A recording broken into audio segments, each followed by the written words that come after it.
Focus. There's the shard. Focus. Focus. Use your eyes. Look.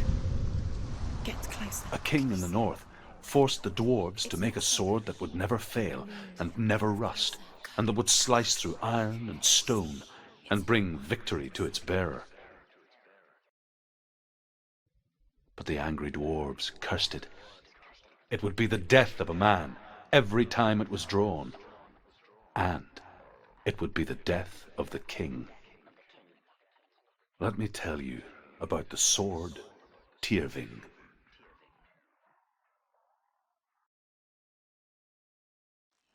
I don't recognize this place. Where are we? Where is she? It feels wrong. Where are we now? Burial mound. So strange that we go to such lengths to bury death. Something so very ordinary, inevitable. It's as if we conspire to hide death, because we have no answer for it. But when it comes, and forces itself onto our friends or loved ones, then comes the reckoning.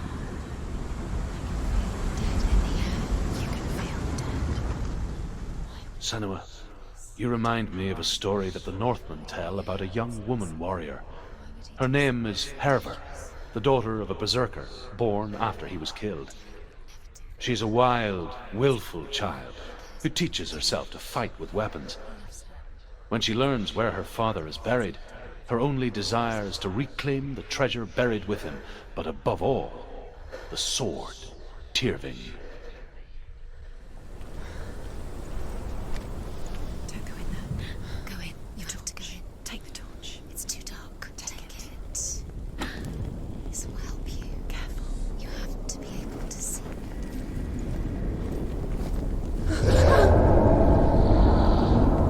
Who's there? Herver disguises herself as a man to join a band of warriors, and soon becomes their leader. When they come to the island where her father is buried, her men do not want to go ashore. They say that evil haunts the island, and that it is a worse place by day than other places are by night. Fearless, she lands alone. There are many grave mounds, and all of them have ghostly flames burning over them. She comes to the grave mound of her father after passing through these ghostly fires, as though they were mist. The flames I passed through were real enough. Damn the Northmen to hell.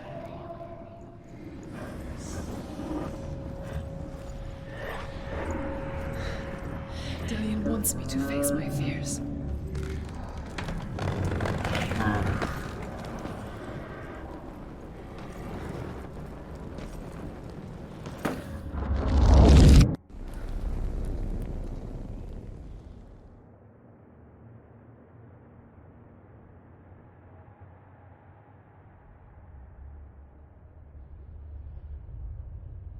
Father?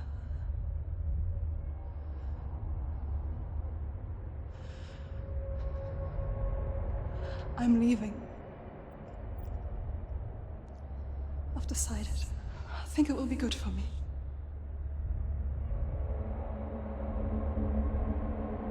It's the darkness. It's speaking through No, you. Dad, it's me. I think I can beat it. In my own way.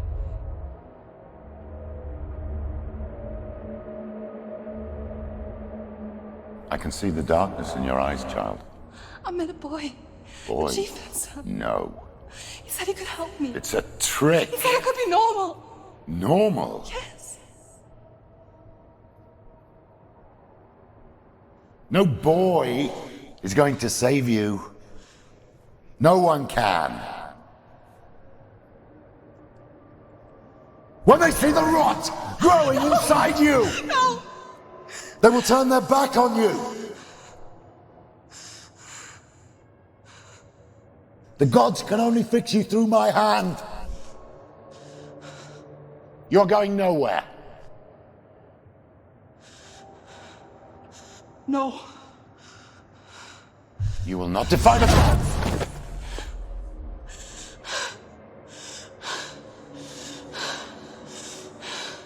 Come, child, take my hand. Come. Senua. I am leaving! You cannot escape the darkness. Your curse will make everyone suffer. You will have blood on your hands!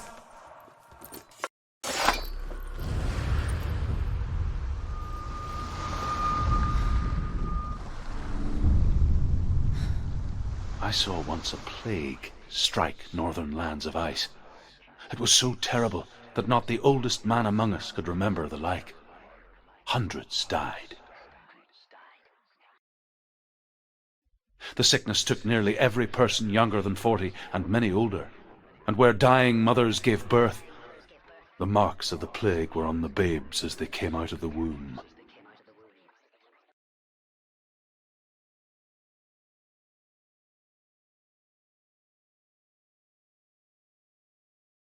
Where are we? I don't like it. This place feels... What is this place? This place feels... It's... creepy. The Northmen speak of a death moon, a light shaped like a half moon that appears inside a house and goes around the walls. I once saw the death moon appear at a farm, and first the shepherd died, then a guest died, and then the farmhands, and then the farmer and 6 of his men drowned at sea. But that is not the end of it, because the dead return to haunt the living. If you see the death moon, then beware, because there will be death in that house. The runes. Focus. On the runes.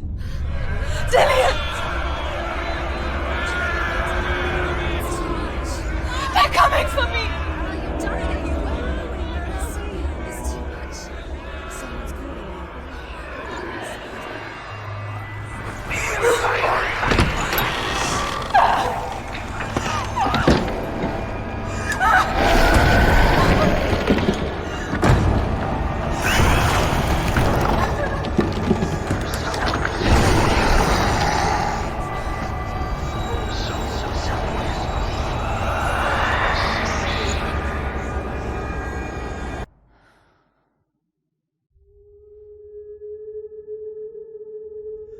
Senua!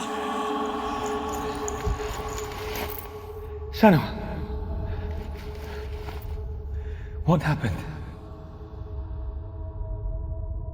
They're blaming me for the plague. They say that I'm cursed. What if they're right? How would they know such a thing? Are they gods? None of us are. They're just people. Good people, but they're scared. They're afraid of what they can't see. Like children scared of the dark. They make up stories to fill the void. That doesn't make them true. What if my father was right? You have to step out of this darkness. Let them see who you really are, like I have.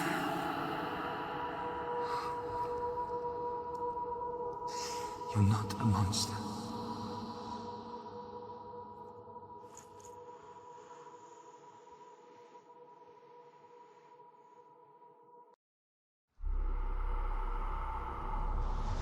Without you, this darkness has made me a monster.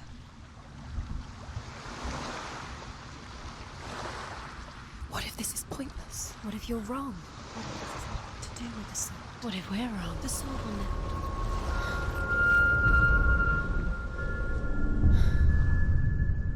I want to tell you a story about a god of the Northmen called Balder. The second son of Odin, he was beautiful, good, and wise.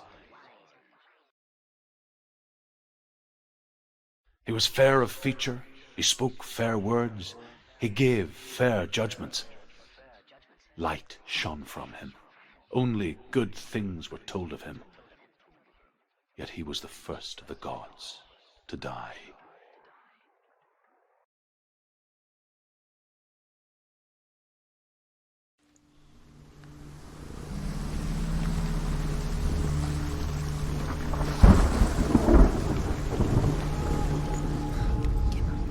Northmen tell this story about the death of Balder. It begins with dark dreams. Night after night, Balder dreams of his own death, and the gods fear for his life. So Balder's mother makes everything in the world, fire, water, iron, stone, earth, wood, beasts, birds, serpents, poison, sickness, swear an oath not to harm her son. One by one, they each make their vow. Neither weapons nor wood will injure him, Balder's mother boasts. Only Loki, father of Hela, the mistress of death, is not amused. Simple. Black and white. Darkness and light. Narrow dividing lines of our own making. Dillian taught her to see further. To peek through the cracks and see the worlds of color stretching away from the gloom. And Senna explored new paths into the unknown. The gods feast and rejoice and amuse themselves by throwing spears and stones at Balder, striking at him with sword and axe. But he comes to no harm, whatever they do. The gods never cease to wonder at this great marvel. But Loki shapes himself into a woman and asks Balder's mother, "Is it really true that all things promise to keep him safe?" "I did not ask the mistletoe," Balder's mother confesses. "I thought it was too young." Oh dear. You're nearly there. She'll find the way. Loki makes a dart out of mistletoe and goes to the gods as they throw things at Balder. The blind god, Huth, was there. Loki asks him why he wasn't taken upon him. Huth says, "I cannot see where Balder stands, and even if I could see him, I have no weapon." Loki replies, "Here is a wand. I will tell you where he stands." And Huth throws the mistletoe at Balder. It pierces through him, and to everyone's horror, Balder is killed. And for this, Huth is slain.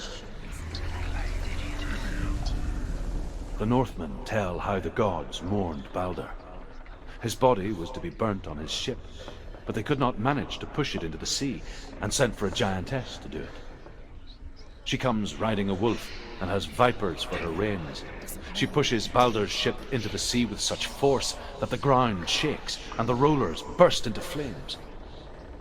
When Balder's wife sees his body carried onto the ship, her heart bursts with grief, and she dies. She's put next to her husband, and the pyre is lit, sending the dead to hell. But even so, the gods cannot accept his death. Things that are most precious to you. Overcome with grief, the gods send Hermod to ride to hell and ask Hela to let Balder return home. All the gods are weeping, he says. "Are they?" asks Hela. "We shall see if he is truly missed. If everything in the world will weep for him, he shall go back to the gods. But if even one thing refuses, Balder stays with me." The gods send messengers everywhere. "Weep for Balder! Weep him out of hell!" And everything wept. Men, beasts, earth, stone, trees, metal, everything. Except for a giantess they found in a cave. "Balder was never my friend," she says. "Let hell keep what she has." The Northmen say that the giantess must have been Loki in disguise. The Northmen tell how the gods punished Loki for Balder's death. They captured him and took him to a cave. They fetched his 2 sons and turned one into a wolf, and he ripped his brother apart. The gods used Loki's own son's entrails to tie him down, and turned these bonds to iron, and dangled a poisonous serpent over his face, so that its venom would drip onto him. Each time the venom drips onto Loki's face, he writhes in agony. The Northmen say that is the cause of earthquakes. A reminder, perhaps, that if even gods must accept death, then so must we. Dillian!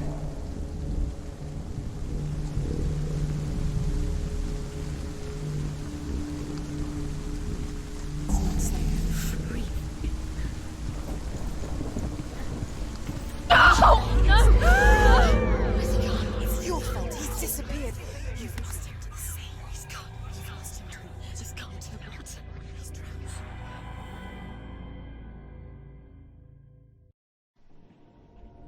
Senua,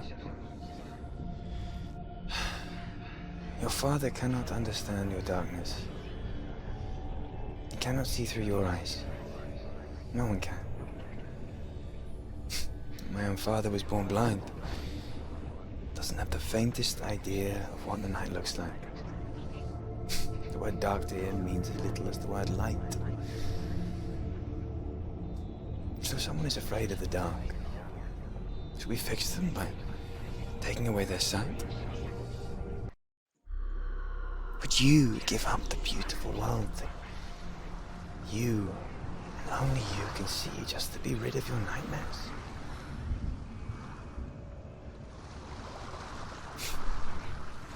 Or is this the price you pay for the gift you have?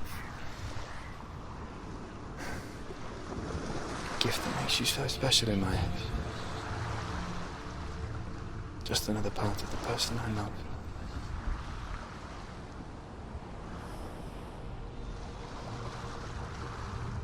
I left for the wilds to protect you from my darkness. Because I love you. But it made it worse. I'm so sorry. Killing you would be too easy.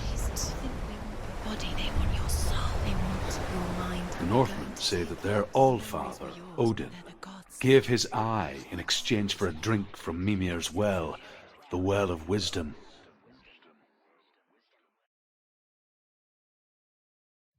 In blindness, there can be wisdom.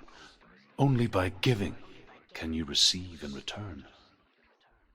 For this reason, I give my life and pass on my stories of the Northmen to you, Senua.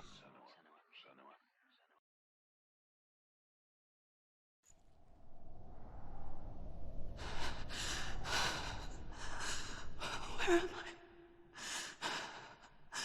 I can't see.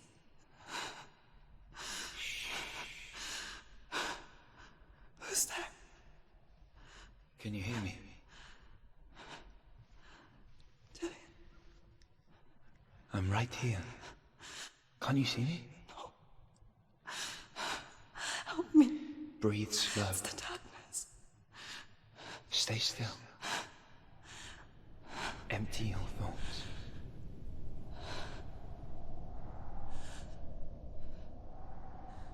Tell me what you feel. A breeze. Good. Then there is a way out.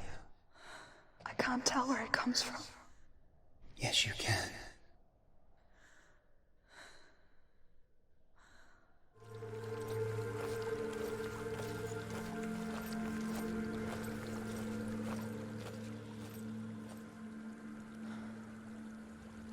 She could spend hours, days even, trapped within herself, in the dark.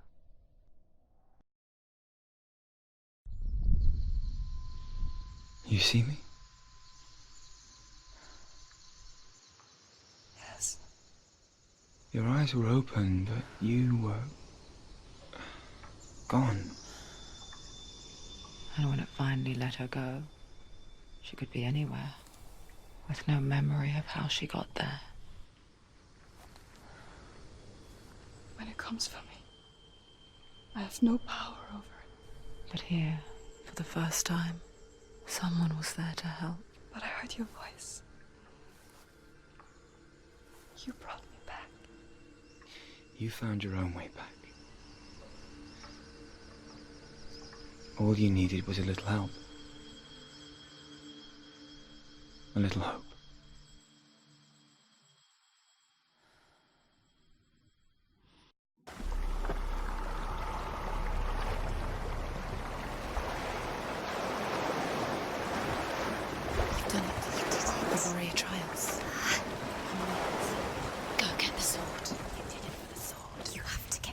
With grammar reforged, you will have Odin's blessing to walk, a goddess, into the halls of Helheim and challenge Hela as an equal.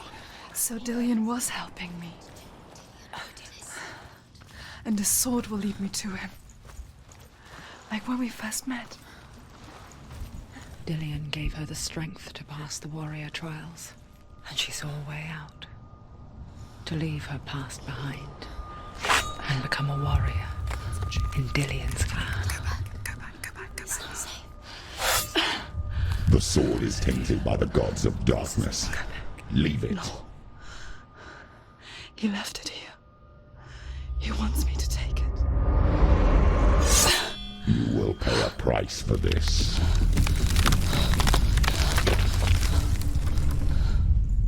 But years later, with Zinbal's parting words still haunting her, the darkness came back with a vengeance.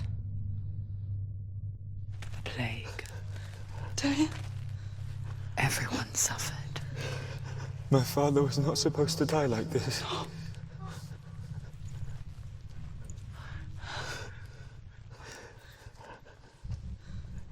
Dillion? Do you see it clearly now, Senua? The suffering you've caused. This is your fault. You brought this plague to us. You have blood on your hands.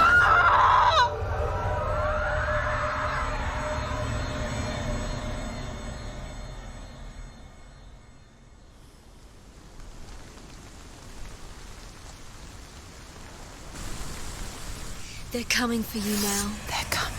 They're coming to get you. Hold your heavy strike. Hold it. Hold the heavy strike. Hold your heavy strike. Unleash the sword. She's going to die. No, she isn't. She needs to focus in battle.